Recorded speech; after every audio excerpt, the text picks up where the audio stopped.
নদিয়ার কৃষ্ণনগর সদর শহর পোস্ট অফিস মোড়ে বিজেপির বন্ধ ঘিরে বিজেপি তৃণমূল সংঘর্ষ। বিজেপির 5 সদস্য হসপিটালাইজড। ইতিমধ্যে রণক্ষেত্রের চেহারা নেয় কৃষ্ণনগর সদর শহর। ঘটনাস্থল সামাল দিতে কৃষ্ণনগর কোতোয়ালি থানার পুলিশ প্রশাসন।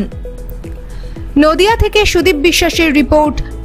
বলছি দাদা, আজকে বাংলা বন্ধ চলছে, সেই জায়গায় দাঁড়িয়ে দেখা গেল আপনাদের দুপক্ষের মধ্যেই মারামারি। কি কারণে এই ঘটনা আপনারা জানেন?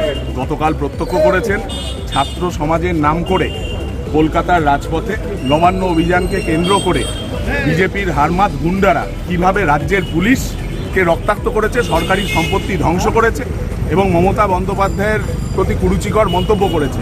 তারা চেয়েছিল পশ্চিমবাংলায় কালকে 2-4টে লাশ নিয়ে সেই লাশের উপর দাঁড়িয়ে রাজনীতি করতে।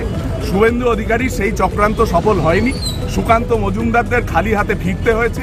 তাই তারা রাজনৈতিক প্রতিহিংসার বশে আজকে গোটা বাংলা বন্ধ রেখেছে। আপনারা জানেন আর 1 মাসের মধ্যে বাঙালির পুজো আছে, দুর্গোৎসব আছে। এই সময় ব্যবসায়ীরা সমস্যায় পড়ে এবং যে সমস্ত স্কুল কলেজ সরকারি প্রতিষ্ঠানগুলো আছে, গতকালকেই রাজ্য সরকার একটা অর্ডার করেছে যে এগুলোকে সচল রাখতে হবে। তো আমরা সাংগঠনিকভাবে সমস্ত শহরের স্কুলগুলোতে যেগুলো মর্নিং হয় সেগুলোতে দেখছিলাম কোথাও কোনো সমস্যা হচ্ছে কিনা। ওনারা ওনাদের রাজনৈতিক কর্মসূচি যেটা পালন করছিলেন সেটা নিয়ে আমরা কোনো বিবাদে যাইনি। স্কুলের মতো চলছিল, ওনারা ওনাদের পোস্টারিং করেছেন। কিন্তু কিছুক্ষণ পর এসে দেখা গেল মেয়েদের স্কুলে, যে স্কুলে আমরাও প্রবেশ করিনি, বাইরে আমরা দাঁড়িয়েছিলাম, মেয়েদের স্কুলে জোর করে ঢুকে গিয়ে কতিপয় পুরুষ ওনাদের দলের গিয়ে সেই স্কুলে দিদিমণিদের উপর অকথ্য কথাবার্তা, স্কুল বন্ধ রাখতে হবে, হুমকি হামকা শুরু করলেন। আমরা তখন ভেতরে বাধ্য হয়ে যাই এবং তাদেরকে বেরিয়ে আসতে অনুরোধ করি। ইনি কৃষ্ণনগর শহরের একজন জনপ্রতিনিধি, এনাকে মেরে রক্তাক্ত করে বিজেপির এক হারমাত। তার প্রতিবাদে আমাদের স্থানীয় শিক্ষকরা এবং আইএনটিটিউসি সভাপতি রয়েছে রমুদা এবং যুব সভাপতি গুড্ডু রয়েছে, প্রকাশদা রয়েছে, প্রত্যেকে আমরা বেরিয়ে বিজেপিকে প্রতিহত করেছি এবং আমরা বিজেপির এই তানাশাহী গাজোয়ারি মানছি না। পশ্চিমবাংলায় এই কর্মনাশা বন্ধ আমরা করতে দেব না। এটা লাউড অ্যান্ড ক্লিয়ার বার্তা আমরা বিজেপির প্রত্যেকটা লোককে দিতে চাইছি। এনাফ ইজ এনাফ, আর চলবে না। এটা পশ্চিমবঙ্গের মানুষ বন্ধ আর মেনে নেবে না এবং বন্ধের নামে গাজোয়ারি যে অত্যাচার বিজেপি করছে এই জিনিস আমরা মানব না। সেটা আমরা দলগতভাবে পরে সিদ্ধান্ত নেব।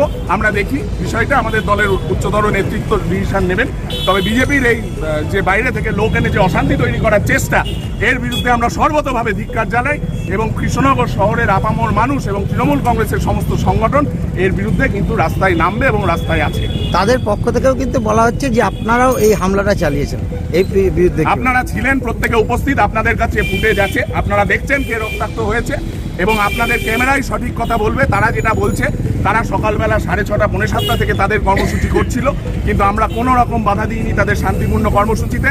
যখন তারা একটা মেয়েদের স্কুলের ভেতর গিয়ে মহিলা দিদিমণিদের এবং যেখানে মহিলাদের মেয়ে ছাত্রছাত্রীরা রয়েছেন, মহিলা ছাত্রছাত্রীরা, তাদের নিরাপত্তার দিকটাকে ভেবে না দেখে যখন তারা স্কুলের মধ্যে হুড়মুড় করে ঢুকে গেলেন এবং ব্যাহত করার চেষ্টা করলেন, তখন আমরা কিন্তু নেমেছি। তার আগে পর্যন্ত আমরা কিন্তু নামিনি। কিন্তু আপনাদের মাথায় রাখতে হবে আমাদেরও সহ্যের একটা সীমা আছে। তৃণমূল কংগ্রেস করি বলে আমরা কিন্তু ভয়ে পিছপা হয়ে থাকার লোক নই। তৃণমূল কংগ্রেস করি বলে আমরা সংযত, কিন্তু আমাদের এসে কেউ মেরে চলে যাবে আর আমরা চুপ করে বসে থাকবো, এতটা দুর্বল আমরা নই।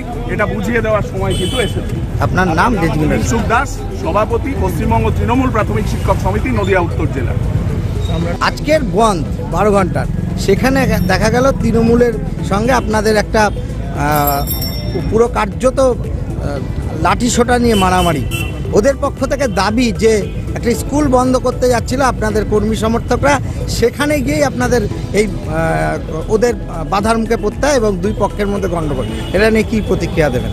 প্রথম কথা হচ্ছে, যে দলের সর্বোচ্চ নেত্রী তিনি সত্যি কথা বলতে জানেন না তার দলের কর্মীদের কি সংস্কার হবে, তাদের কি ব্যবহার মানে হবে, এটা গোটা রাজ্যের মানুষ জানে। আমরা শান্তিপূর্ণ বন্ধ করছি। এখানে আমরা পোস্ট অফিসের মোড়েই এখানে স্লোগান দিচ্ছিলাম। আমাদের একটা মিছিল স্লোগান দিতে দিতে চ্যালেঞ্জের ওদিকে যাচ্ছিল, তখন এখানকারই একজন স্থানীয় কাউন্সিলরের নেতৃত্বে তৃণমূলের গুন্ডারা যারা আমাদের কর্মীদের উপরে আক্রমণ করে, আমাদের একজন জয়েন্ট সেক্রেটারি এই শহরের, সে তাকে এমন মার মেরেছে যে অসুস্থ অবস্থায় বর্তমানে হাসপাতালে। আমি ছাড়াতে গেলে ওরা আমাকেও ছাড়েনি, আমার উপরেও আক্রমণ করেছে। পাঞ্জাবিতে দেখুন যে রক্তের দাগ লেগে আছে। আমি যে এই শহরের এমন কোনো লোক নেই যে যারা আমাকে চেনে না, তৃণমূলের সমস্ত নেতা নেত্রীরা চেনে যে কোনোদিন আমরা কারোর উপরে এরকম ধরনের আচরণ করিনি। একটা অসভ্য সমাজ বিরোধীরা আজকে এই তৃণমূল এই এদেরকে জন্ম দিয়েছে, যারা শান্তিপূর্ণ মিছিলের উপরে আক্রমণ করে বাংলা বন্ধকে যারা স্তব্ধ করে দেওয়ার চেষ্টা করছে।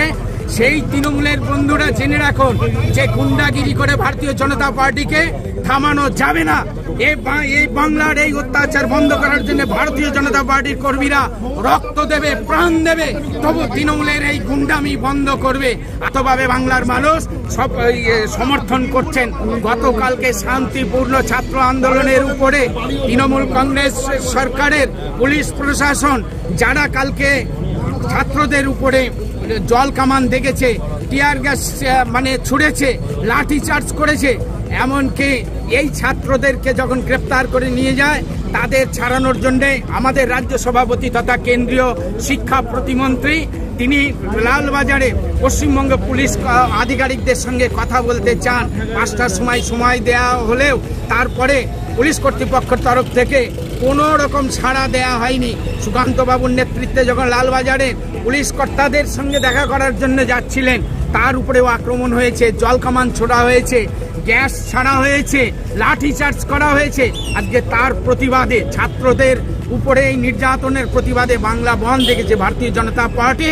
আজকে সারা বাংলার মানুষের আওয়াজ একটাই, দাবি এক, দফা এক, মমতার পদত্যাগ। তাই তৃণমূল কংগ্রেসের হারমাত্রা জেনে রাখো যে কোনো অবস্থাতে ভারতীয় জনতা পার্টিকে রাস্তা থেকে সরানো যাবে না।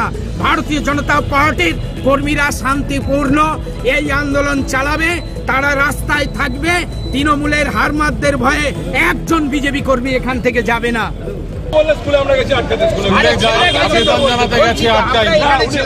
আমাদের সিনিয়র সহায়তা করা হয়েছে, স্কুলের ভেতরে আপনাদের কাছে অনুরোধ, আপনারা কোথাও যান, যা হয়েছে আমরা তো ওদের সাথে কোনো ঝামেলা করছি না, কমপ্লেইন আমরা দেব না, কোনো অসুবিধা না। আমরা রাস্তার মোড়ে থাকবো, আমাদের অ্যারেস্ট করে নিয়ে যান।